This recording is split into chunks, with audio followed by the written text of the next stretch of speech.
bulan suci Ramadan 1444 Hijriah, yang insya Allah baik Muhammadiyah maupun pemerintah sama nanti puasanya tanggal.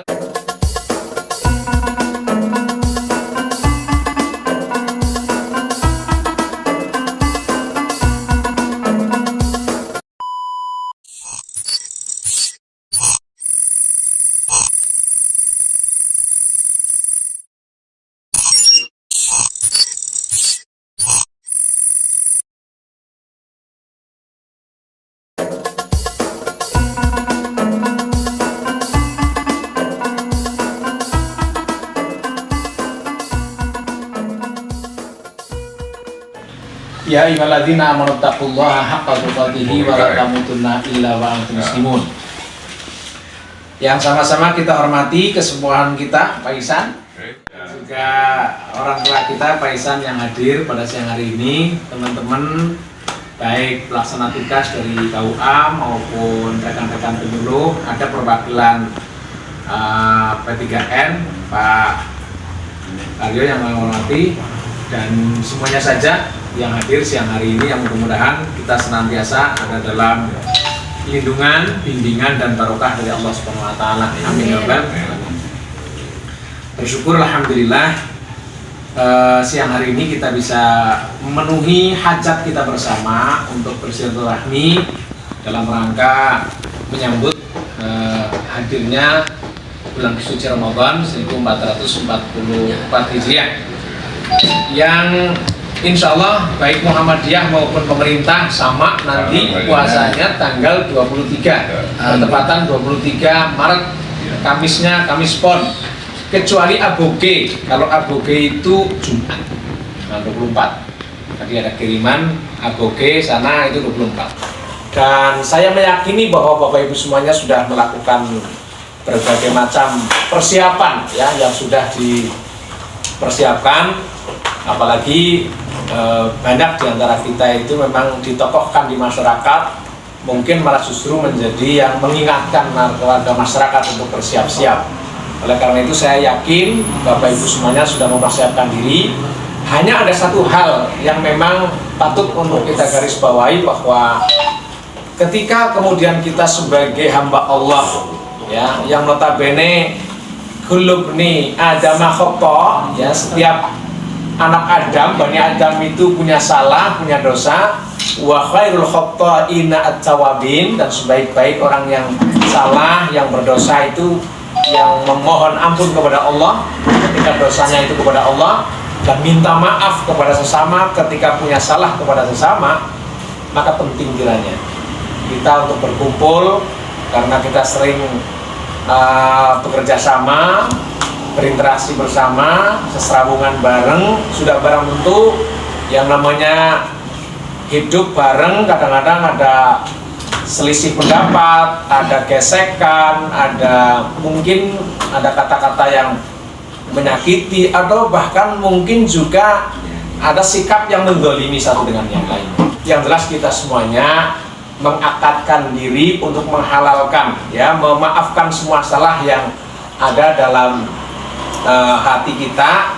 Ketika ada teman-teman semuanya ada salah, kita lebur, kita bukakan pintu maaf yang seluas-luasnya. Yang notabene bahwa kesalahan kepada Allah dengan kesalahan kepada sesama manusia itu justru lebih berat kepada sesama manusia. Karena kalau rukun taubat itu ya, tajibut taubatun nafaron ala kulli muslimin, jadi wajib taubat seorang muslim. Tobatnya ketika kepada Allah itu memenuhi 4 unsur ya. Wahwa an-najmu, menyesal. Jadi kalau punya salah kepada Allah itu, yang pertama ketika mau bertobat itu harus ada perasaan menyesal. Wahwa an-najmu. Kemudian yang kedua wal iqla'. Kalau sudah menyatakan tobat kepada Allah, maka jangan kemudian melakukan kemaksiatan lagi. Meninggalkan kemaksiatan yang biasa dilakukan itu tobat. Menjerit tobat, balini maning itu tidak akan pernah bisa diterima tobat. Maka yang pertama menyesali kemaksiatan kepada Allah, yang kedua meninggalkan kemaksiatan itu lagi. Kemudian wal azmu alla ya'uda ilaih, berazam, berjanji dalam diri itu, saya tidak akan mengulangi kemaksiatan kepada Allah kembali.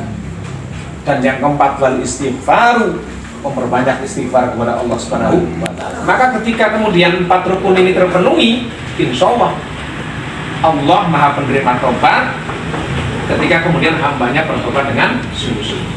Nah, kalau salahnya kepada manusia justru ditambah 1 itu. Syaratnya 5, rukunnya 5 jadi, yaitu meminta maaf kepada orang yang kita zalimi, orang yang kita sakiti, orang yang kita rugikan.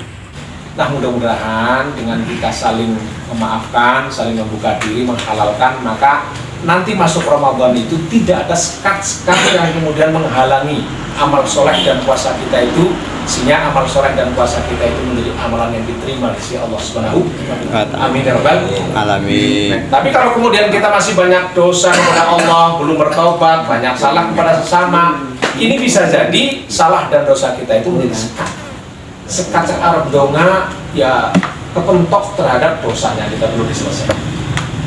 Nah, ini yang lebih penting.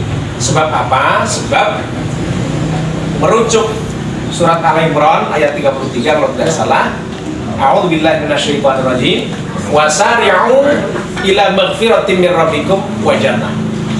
Bersegeralah kalian semuanya itu menuju ampunan Tuhanmu dan surga. Bapak Ibu, ini mengingatkan diri saya sendiri bahwa tidak mungkin seorang hamba itu bisa masuk surga kalau kemudian masih ada dosa.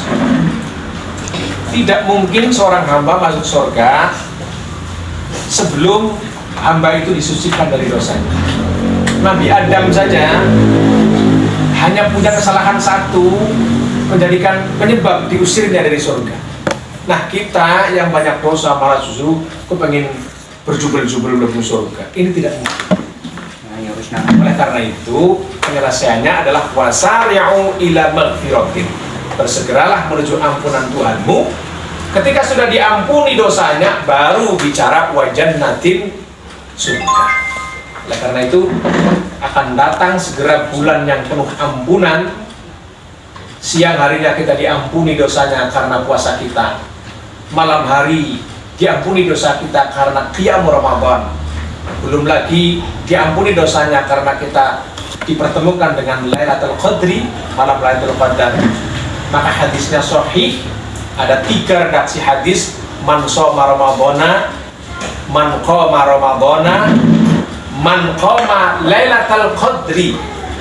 Ke belakangnya sama, imanan wa ihtisaban, ghufira lahu ma taqaddama min dzambi. Allah akan ampuni dosa-dosa yang telah lalu.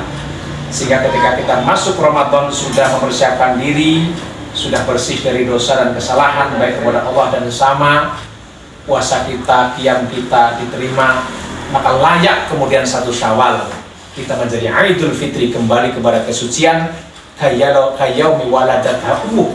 Kita suci bersih seperti bayi yang baru dilahirkan dari rahim ibunya. Amin ya rabbal alamin. Demikian tadzkir yang bisa kami sampaikan.